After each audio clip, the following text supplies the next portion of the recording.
Hello, and welcome to the Invest with Carl podcast. I'm Jamie Uppenberg, your host and a member of the Carl team. And today we're talking about, it's not such a new strategy. It's actually been on for a couple of months. Fitz Roy is the strategy we'll be learning about today. We'll learn about what makes it work, how it functions, and why you might be interested in adding this to your portfolio. The manager or one of the managers of this strategy is actually Gunnar Cuevas, the CEO of the Carl hedge fund platform. So we're happy to be speaking with Gunnar again. And I'll give you a little background on him if you don't remember from way, way back, some of our first podcasts. Before college, in the way, way back machine, Gunnar started a tech company, more tech, less finance side, more technical, with a successful exit. So he actually started as an entrepreneur and in startups very early in his career. And then he did go back to undergraduate and did some engineering. And then he went and got his master's and really started working with applied mathematics and investments. And investments are actually part of, I think, his interest in the mathematics and other areas that he's pursued further education on. So he can tell us more about that. But he's been in investments and hedge funds for quite some time. Gunnar, welcome to the show. Thank you, Jamie. Thank you for having me. So first of all, Fitz Roy, we don't have to give any other name. It's starting here at Carl with us. So why don't you give a little background on how this got started and how you are the manager of Fitz Roy, or one of the managers? Right. Yeah, that's something that has a little bit of a backstory. So as you said, I studied mathematics, applied mathematics, which led me into the world of quant investing. So quant investing generally has to do a lot with doing quant research to find investment opportunities. Right. This is applying numerical analysis or probabilities, statistics, to find either inefficiencies or find different ways to invest. There's many different types of quant investing strategies. Right. We're not gonna talk too much about the different types of strategies, but this led me into basically the industry, where I started developing my own ideas, my own technology, my own research, my own way of looking at analysis using mathematics.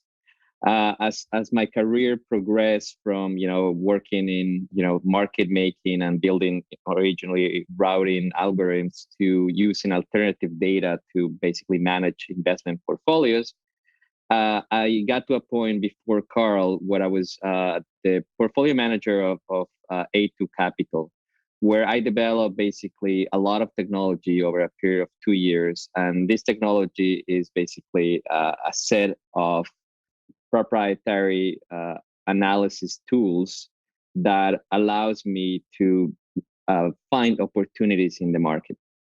This technology is very expensive to maintain, and obviously before I was able to run this technology because I was working with larger entities. When I left that and I started Carl, I had this set of technologies that I had created. But because of the cost of maintaining, it was something that it was very difficult for me to just, run for myself, right? As we started Carl, we met, we started doing this. We've been doing this for some time now.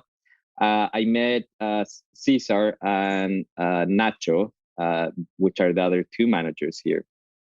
So they came to me with an idea that they were building their own technology for trading. They were building their own algorithms. They were building their own infrastructure. But they come from the tech world where they been very successful at building different tech services. And this is a business that they find interesting and that they wanted to explore a little bit more. So we got together, we started talking, and basically we saw an opportunity to basically work together in a way that I can provide not only expert advice based on what I know and of the industry and of building infrastructure for trading and investing, and using their resources to together build these strategies, right? So basically they come and they provide most of the heavy lift, and I help them with the direction of how to do it and what to look for, what data sources we should be looking at, what type of research. And we do this in a very collaborative way. So the team of Fitz Roy is, it's made of mainly financial engineers and computer scientists that are the ones that basically are working behind the scenes, building all of this infrastructure. Basically, we started from scratch, and we're building modules as we go. Now, about the strategy itself, the simple way to explain what Fitz Roy is trying to do and what it tries to accomplish is, first, we're building an absolute return investment strategy. So our goal is not to have, a relative return to the market. Many people talk about relative returns. What we strive to do is have an absolute return, whether the market goes up or down.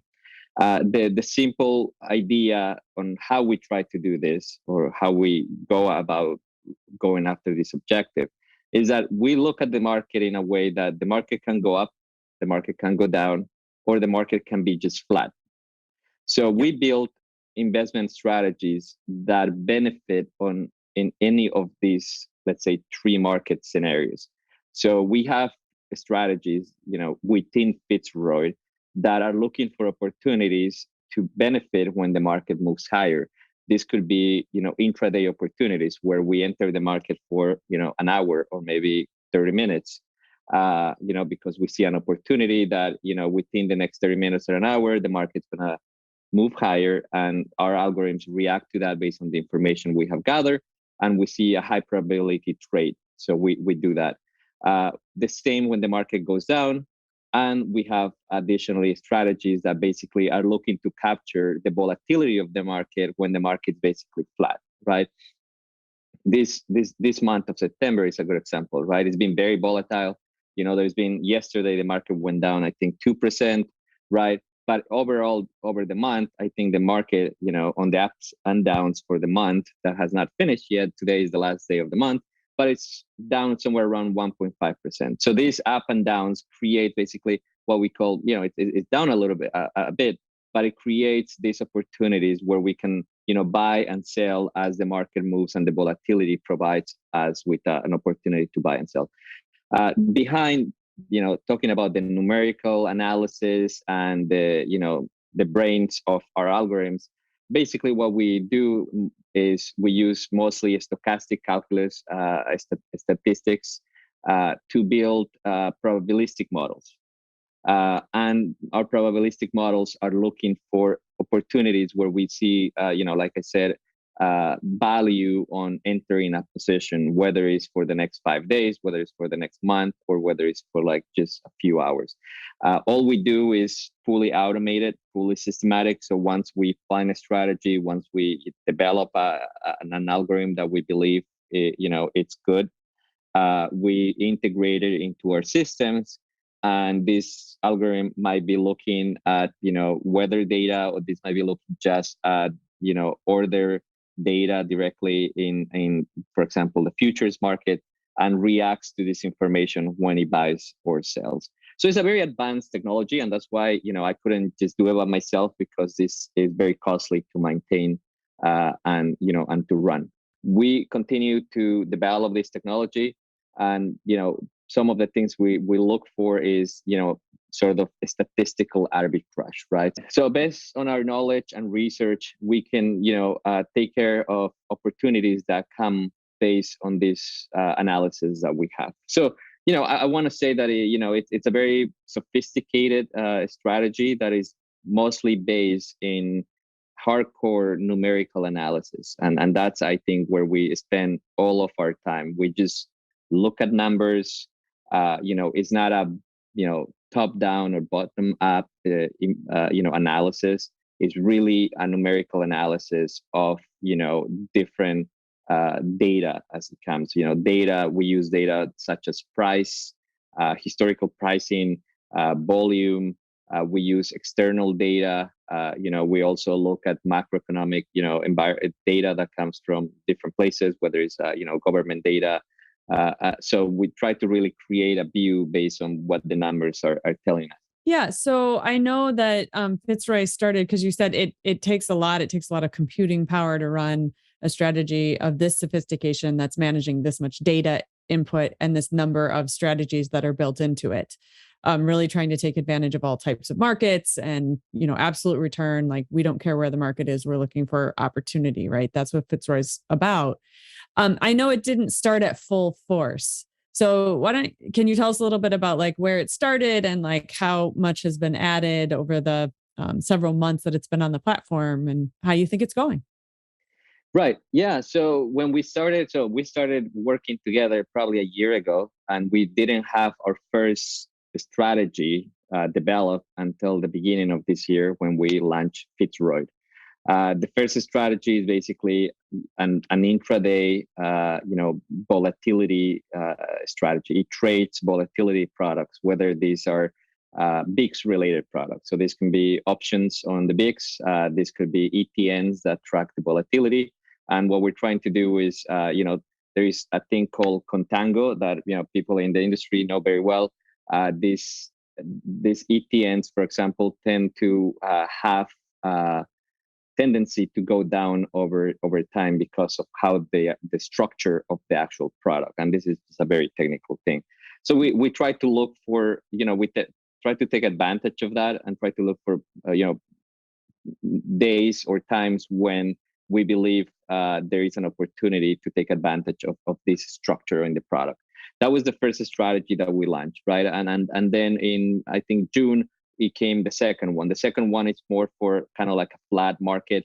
We call this generally a true reversal strategy. So we are generally either long or short certain instruments, and we're always in the market. So this means that when we find an opportunity to buy, we stay on that until we have a signal to sell, and then we get short. So we're always in that position, either long or short. So we don't buy and then sell and take some time off. This is kind of what we have developed so far, and we're developing a couple more things that are going to be coming on in the pipeline that will be part of the overall Fitz Roy fund, which we think is going to become a multi-strategy fund.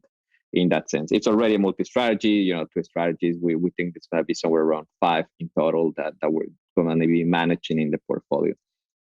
One of the things that we focus a lot, and this is something that sometimes people don't talk too much about, is the risk management aspect, right? Right. So we focus a lot on how we manage the risk, on each pair strategy, per symbol. Even sometimes in a per day basis. And all of this is part of our overall, system. So, the way we manage risk has to be embedded in the algorithms that we have. So, right. It doesn't have human intervention, or you're not looking at the market on a daily basis or. Right. And sometimes things happen too fast. So, we need to have a way to, manage the risk in a way that we feel comfortable as to offer this to investors and for ourselves as well. It sounds like most of the risk then will be during the transitional times, like reading for Fitz Roy to be able to read that the market has changed or is changing and it needs to shift strategy. Is that kind of how it works a little bit? Yeah, I think the greatest risk from a technical point of view is when there is changes in I would say the volatility ranges.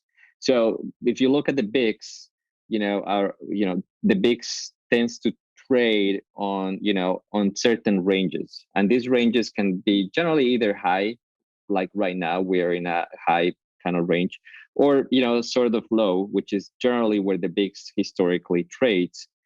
When there's changes between these volatility ranges, is when the strategy is the most exposed, because the market is either going from, let's say, a market that is trending higher to suddenly a market that is trending lower. A lot of investors, even on the car platform, told me about July. They're like, look, the market went up 11%. That's pretty good. I think we should start buying the market. And a lot of them say like I'm putting more money in the market because I think it's turning around.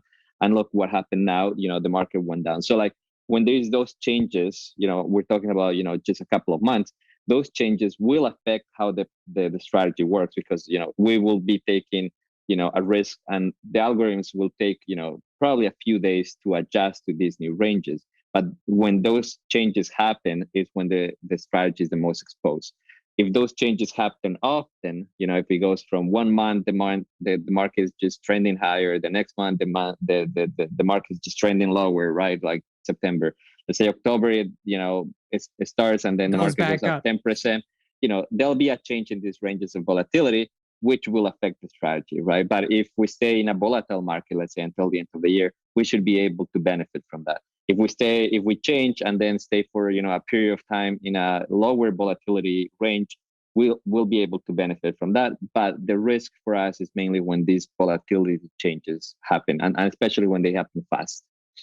Right. This sounds like one of our more complicated strategies in that it's really working hard to take advantage of every type of market. So it's not just a tail hedge. It's not just, going long.